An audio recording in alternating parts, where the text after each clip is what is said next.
You spend decades assuming your love story already has its ending written. Then one ordinary Tuesday, at 71, somebody hands you a new first page and does not ask permission. Nobody warned you that can still happen. My name is Miriam Hollis, and I had been a widow for 9 years when it did. That spring, my son-in-law talked me into volunteering 2 mornings a week at the county greenhouse, mostly, I think. So I would stop rearranging the same 3 photographs on my mantel. I did not expect anything from it. I just needed somewhere to be. The greenhouse smelled like wet clay and cut stems, rows of terracotta pots, a cracked hose coiled by the door, geranium starts nobody had claimed yet. I was refilling a watering can when a man 2 benches over said, without even looking up, "You are drowning that one." I looked down. I was. He came over, took the can from my hand, gently, like he was not asking permission so much as saving the plant, and showed me how to test the soil with 2 fingers first. His name was Silas, 74, a retired shipwright who had moved inland after his wife died, because he said he could not stand living somewhere he could smell the harbor and not walk down to it. We started talking about soil, then about boats, then about things I had not said out loud in years.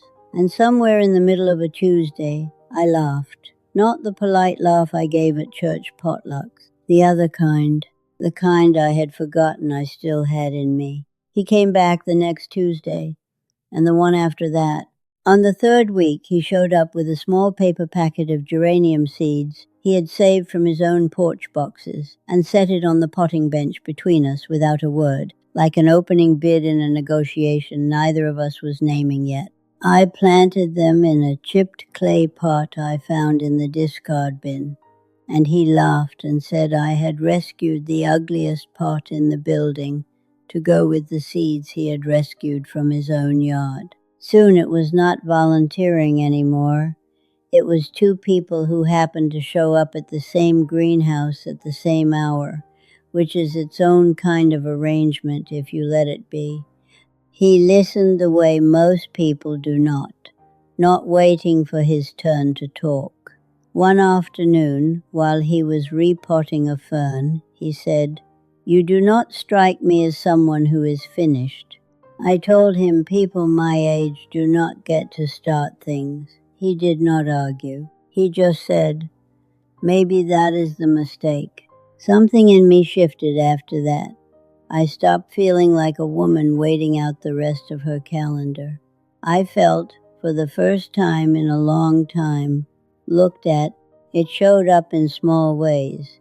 He remembered I took my coffee black after 9 in the morning, and with cream before it, for no reason either of us could explain. He slowed his pace on the gravel path without ever mentioning he was doing it, and that terrified me more than I expected, because falling for someone at 71 does not arrive like a fresh start. It arrives like a dare. My daughter, Renee, found out before I told her. Someone from the greenhouse mentioned it at her hair appointment, of all places. She called me that night, and her voice had that careful, managing tone she uses when she thinks I have done something that needs walking back. "Mom, is it true you have got someone in your life these days?" "Yes." There was a pause I could hear all the way through the phone. Then she said, "Just be careful. At your age, careful." As if affection came with a permit I had forgotten to renew. I laughed it off with her, but the words sat in my chest for days. She came by that Sunday with a casserole dish she did not need to bring, and a folder of glossy brochures for a retirement community 2 towns over that she also did not need to bring. She set both on my counter like they belonged to the same conversation. "I just want you looked after, Mom. People take advantage." I told her nobody was taking anything from me except my Tuesday mornings, and she let it go.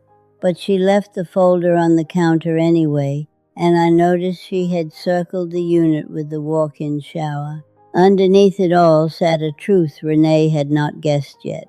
What her mother had going was not just company anymore. It had turned into attachment, and attachment at our age carries interest. One evening on his porch, Silas took my hand, turned it over like he was reading something written on the palm, and said, "I do not have a lot of time left to waste being careful." I laughed, thinking he meant it the way old men say things.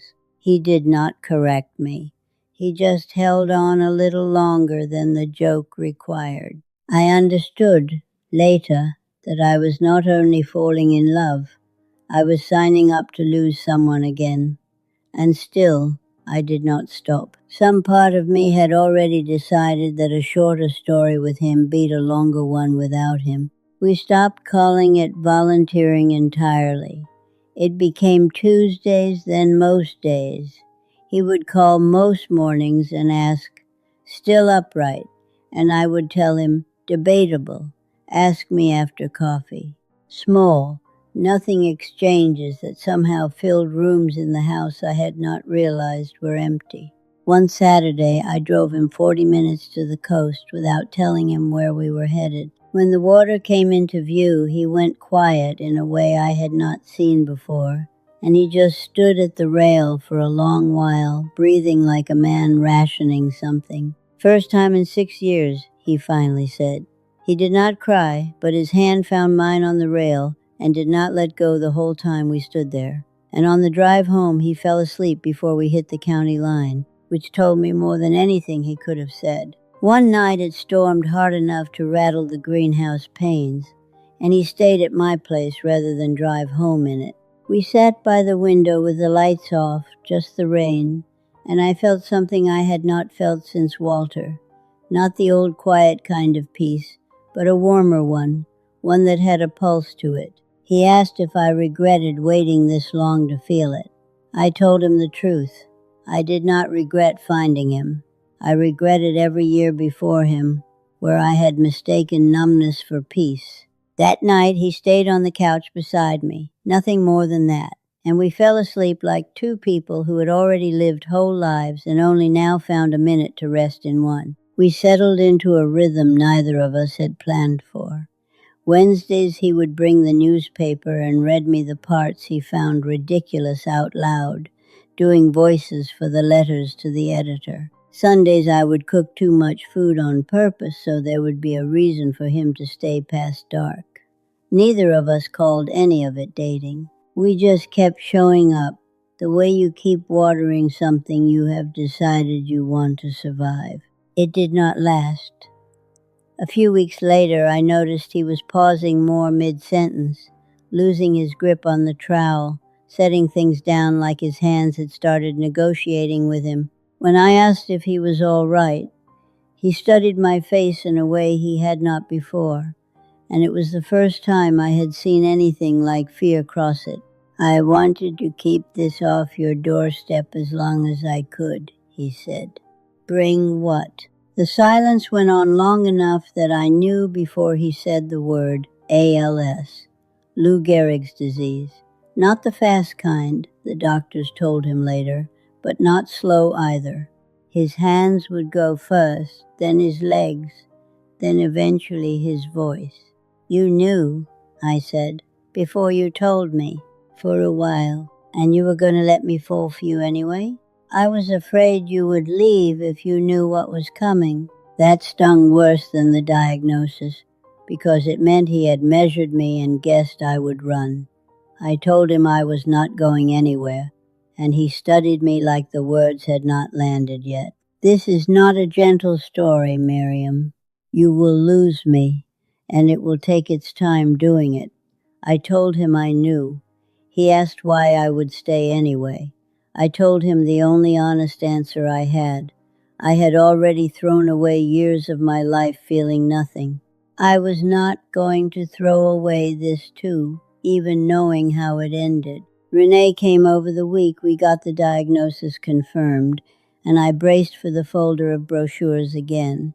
Instead, she sat at my kitchen table, quiet for a long time, and then asked what she could do. She started driving Silas to appointments on the weeks I could not manage both that and work. She never mentioned the retirement community again. I never asked her why she changed her mind, and she never explained it. But I noticed she started calling him by his name instead of your friend. What came after was a slow unraveling, not a sudden one. First a cane, then a walker, then a chair with a motor in it he hated more than the disease itself. His voice thinned before it finally went altogether, and near the end he pointed at letters on a plastic board to spell out what he wanted to say.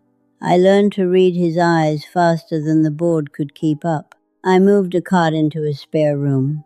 I learned how to work a feeding tube and a hoist and a shower chair, skills I had hoped never to need a second time in this life. More than once a day I would ask myself whether any of it was worth the cost, even on the exhausted days. Even on the days I cried in his driveway before going back inside with a dry face, and the answer refused to change. Yes, try it again. The hospice nurse told me the first week I used his letterboard because I kept guessing his words before he finished pointing to them and getting them wrong. Silas tapped the board twice, hard, which was his way of saying slow down. I learned to wait. It took me longer than it should have to understand that waiting was the whole job now. A Wednesday in March, I made the fish stew his mother used to make, the recipe he had recited to me from memory months earlier, back when he still had the breath to recite things. He could not eat more than 2 spoonfuls by then. He pointed to the board anyway, slow, letter by letter.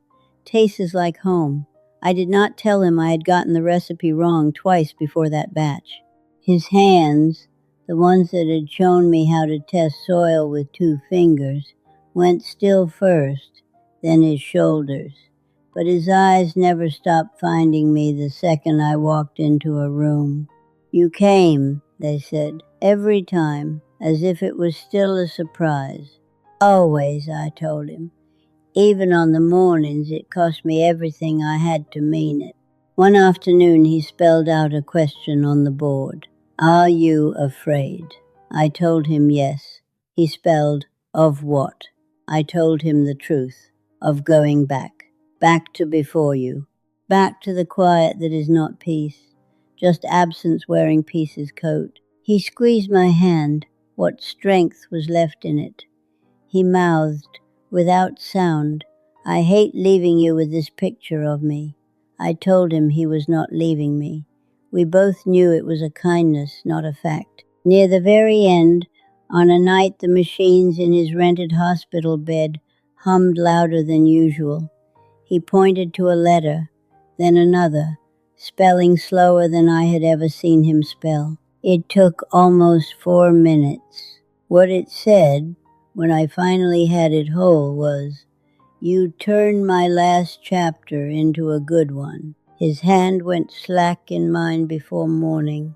At the funeral itself, I did not shed a single tear, and people noticed the way they always do, murmuring that I seemed remarkably composed for a woman burying a man she had only had 2 years with. It was not composure. It was a kind of stillness that comes after something breaks all the way through and has not found the crack yet. Renee stood beside me at the graveside, holding my elbow like she thought I might go down. I nearly did, though not the way she meant. There was no ward to return to anymore. No corridor of humming machines waiting for me. No voice, spelled or spoken, saying you came. When I got home that night, muscle memory walked me straight to the cupboard for 2 mugs before my mind caught up with what my hands were doing. I stood there holding them, and that is when the tears finally came, quiet ones, into a kitchen no one else could see into. 3 days after the funeral, his son brought over a box of things from the house, and at the bottom of it was an envelope with my name on it in Silas's old handwriting from before his hands went, which meant he had written it long before either of us said the word ALS out loud to each other. Inside was a single line. Whatever this costs you, I promise the interest was worth it. I sat on my kitchen floor and read it 4 times before I could stand back up. Weeks passed. I kept the chipped clay pot on my own windowsill and watered it out of habit more than hope. In October, without ever deciding to, I found myself back at the greenhouse anyway, as if my car had made the turn on its own. The same rows of terracotta, the same cracked hose by the door. His geraniums start still going in their box, because somebody, one of the other volunteers I never asked, had kept watering them after he stopped being able to. I stood at his old bench and waited for a voice that was not coming. And then, unexpectedly, I smiled. Not because it did not hurt, because I remembered him saying I did not strike him as someone who was finished. And for the first time since the funeral, those words steadied me instead of cracking me open. I sat down on his old stool and asked myself the question I had been avoiding since the funeral. Was any of it worth it? The love and the losing both. And the answer that came was not loud. It was just clear. Yes, the 2 years with him did something my previous 9 had not managed. They pulled me out of merely getting through my days and into actually inhabiting them, however briefly, however it ended. He left me proof that 71 is not a closing chapter.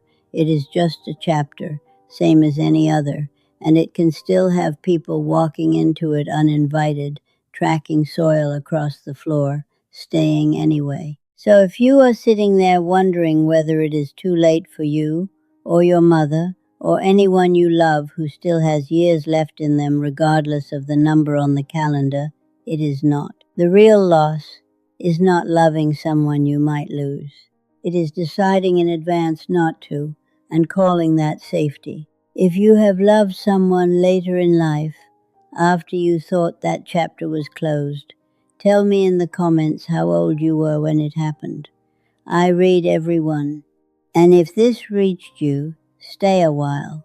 There is more of these stories waiting for you here.